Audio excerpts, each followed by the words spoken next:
Nama acaranya itu Creative Journey. Saya itu pengen peserta yang mengikuti lomba ini tuh dapat mendapatkan inspirasi gitu, bagaimana sebuah bisnis itu dapat berkembang seiring berjalannya waktu. Karena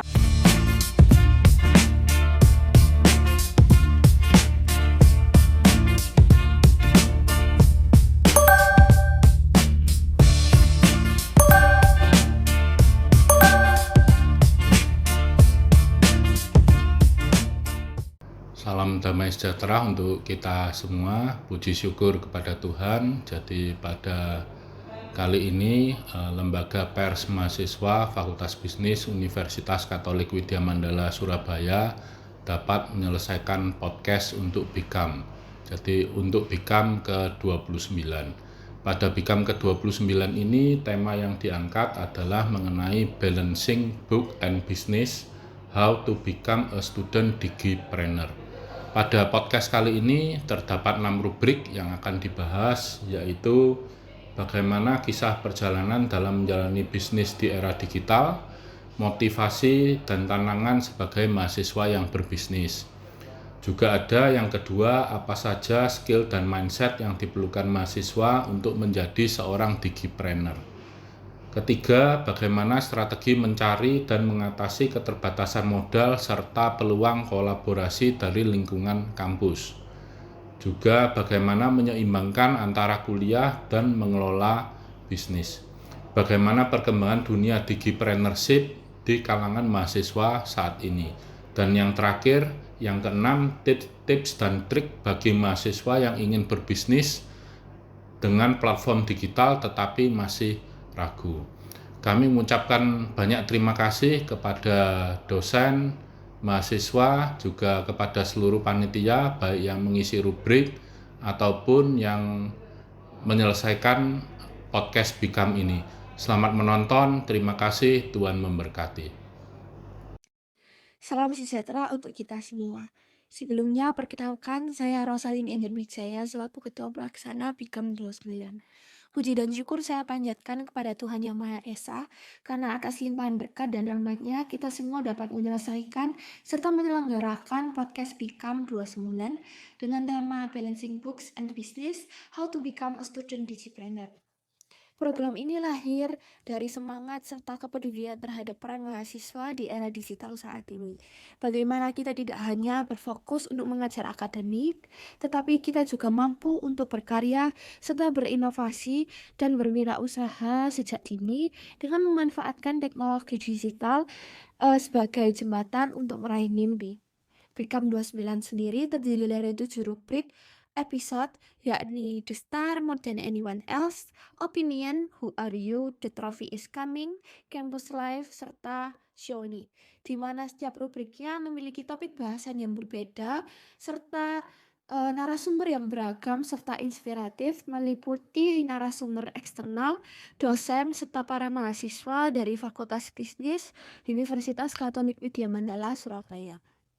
Lalu podcast ini saya berharap dapat membagikan inspirasi dan kisah nyata serta menyebarkan semangat dari para narasumber kepada seluruh BIKAMers dan mahasiswa Indonesia bahwa berbisnis sambil kuliah bukanlah hal yang mustahil, melainkan sebuah peluang besar untuk berkembang. Saya ucapkan terima kasih kepada seluruh pihak yang telah berkontribusi dalam setiap proses pembuatan hingga launching BIKAM 29, baik bagi para panitia, narasumber maupun para BIKAMers. Saya memohon maaf bila ada salah kata dan tindakan. Semoga BIKAM 29 menjadi langkah kecil yang membawa perubahan besar. Selamat menikmati rangkaian BIKAM 29. Terima kasih, Tuhan memberkati. Halo BIKAMers, selamat datang lagi di acara podcast kita, yaitu BIKAM 29. Oke. Jadi di episode kali ini kita akan membahas sedikit hal yang berbeda. Kita akan melenceng dari tema utama kita, karena kita akan ngobrol tentang suatu inisiatif dari Ormawa di UKWMS ini, yaitu LPMFB atau Lembaga Pers Mahasiswa Fakultas Bisnis Widya Mandala Surabaya. Nama acaranya itu Creative Journey. Nah, ini merupakan sebuah lomba dokumenter yang nggak cuma bicara soal kreativitas visual, tapi juga menyikapi evolusi bisnis yang sedang terjadi di sekitar kita.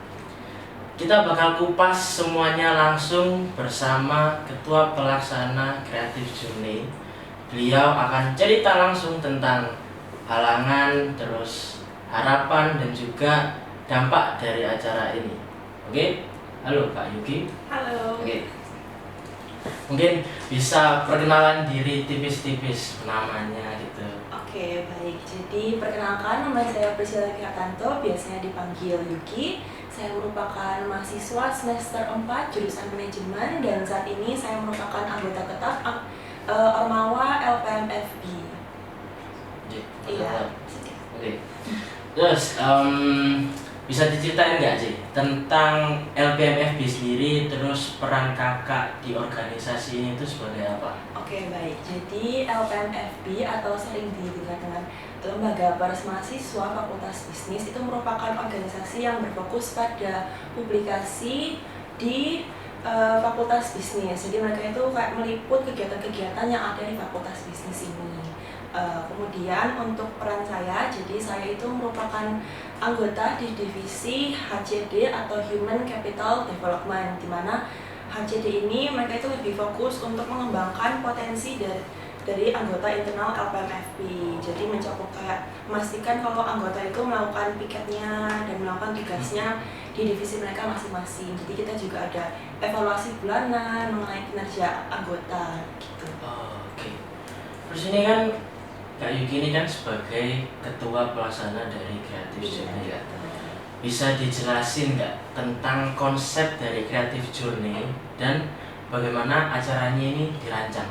Oke, jadi tadi sudah dibilang sama Dev juga kan kalau Creative Journey itu merupakan lomba video dokumenter di Jawa Timur. Jadi lomba video dokumenter ini itu membahas mengenai evolusi bisnis yang ada di Jawa Timur juga. Jadi Creative Journey itu dibagi atas dua, yaitu workshop di mana nanti para peserta itu akan dibimbing dan diberikan materi mengenai cara untuk take video dokumenter dengan baik dan benar. Kemudian nantinya para peserta lomba ini kan akan membuat video. Nah, nanti akan dicarikan 10 top 10 yang membuat video terbaik, kemudian nanti akan dipresentasikan di main event gitu. Oke. Terus ini Kak, tadi kan aku sempat menyinggung tentang acara ini kan menyelami di daerah evolusi bisnis. Iya. Nah, apa yang melatar belakangi kakak untuk memilih tema evolusi bisnis buat video dokumenter ini? Oke, sebenarnya evolusi bisnis itu lebih ke kayak cara membuat bisnis ini berkelanjutan kan. Jadi pastinya sebuah bisnis itu gak mau kayak cuman di waktu dalam kurun waktu 10 tahun doang, pasti mau terus menerus berkembang gitu kan. Nah, saya itu pengen peserta yang mengikuti lomba ini tuh dapat mendapatkan inspirasi gitu, bagaimana sebuah bisnis itu dapat berkembang seiring berjalannya waktu, karena pastinya kan seiring berjalannya waktu dunia ini mengalami banyak perubahan kan, apalagi dari teknologinya, dimana yang kayak dulu itu kita hanya memakai uang tunai untuk melakukan pembayaran, tapi sekarang sudah memakai yang namanya QRIS lah, atau mungkin kayak kartu kredit atau kartu debit. Intinya kayak bisnis itu harus bisa melakukan adaptasi untuk bisa berlanjut di dalam persaingan bisnis tersebut. Oke. Berarti ini hitungannya kayak sebuah acara yang besar ya? Ya besar, karena se-Jawa Timur. Oke. Kalau buat acara besar ini kan pasti ada beberapa tantangan dan juga masalah. Iya. Nah, yang aku mau tanyain itu ada nggak kayak beberapa tantangan yang mungkin Yuki alami, terus gimana caranya kakak mengatasi permasalahan tantangan itu? Oke, kalau tantangan sih menurut saya tantangan utama dalam menjalankan acara ini itu memastikan kalau peserta itu dapat berperan aktif ya, karena kayak tentu saja menjadi peserta itu lumayan sulit buat kami sendiri, karena kayak sepertinya minat-minat para mahasiswa ini harus benar-benar didorong dulu untuk benar-benar mau gitu untuk mengikuti lomba. Cara untuk saya dan para panitia menanganinya itu mungkin dalam melakukan pendekatan dengan para mahasiswa, seperti melakukan promosi lah, atau mungkin kayak menginspirasi mereka untuk melakukan atau mengikuti lomba ini karena kan banyak juga mahasiswa yang kayak tertarik dalam melakukan video men-take video, edit-edit gitu. Jadi kami kayak mendorong mereka untuk ayo kita ikut lomba ini gitu, seru, banyak pengalamannya pasti dan lain-lain sebagainya. Oke. Terus ada nggak keterlibatan pelaku bisnis lokal buat lomba ini? Kalau emang ada, kontribusinya mereka itu seperti apa?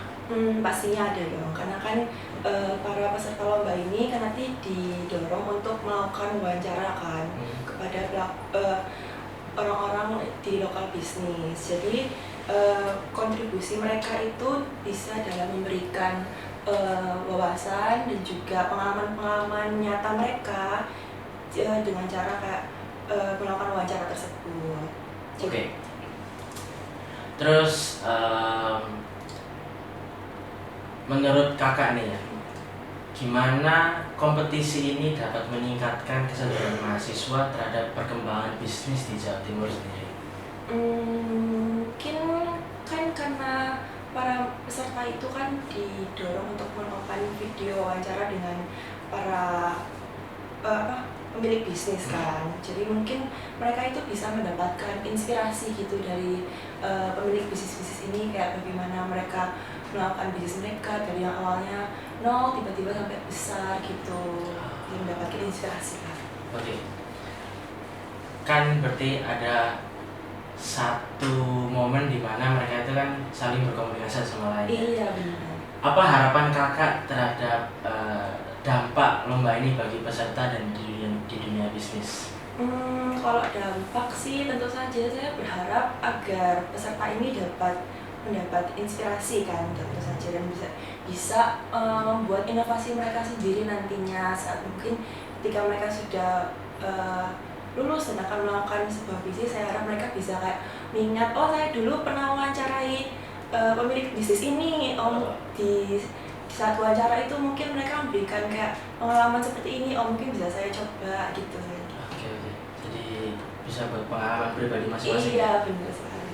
Oke, terus yang terakhir nih, gimana caranya kakak memastikan bahwa acara ini itu nggak berhenti di sebatas kompetisi aja, tapi juga memberikan manfaat nyata bagi perkembangan bisnis dan juga media kreatif di sekitar?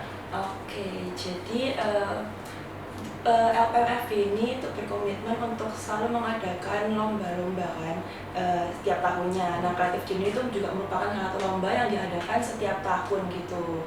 Nah, dengan begitu kami itu berkomitmen untuk kayak selalu bisa mendorong mahasiswa di Jawa Timur itu untuk mendapatkan wawasan gitu mengenai bisnis. Jadi kan dan kayak apa ya, kan kita kan punya workshop juga kan. Jadi dengan begitu para peserta itu bisa kayak terus membekali diri mereka sendiri dengan wawasan di workshop itu.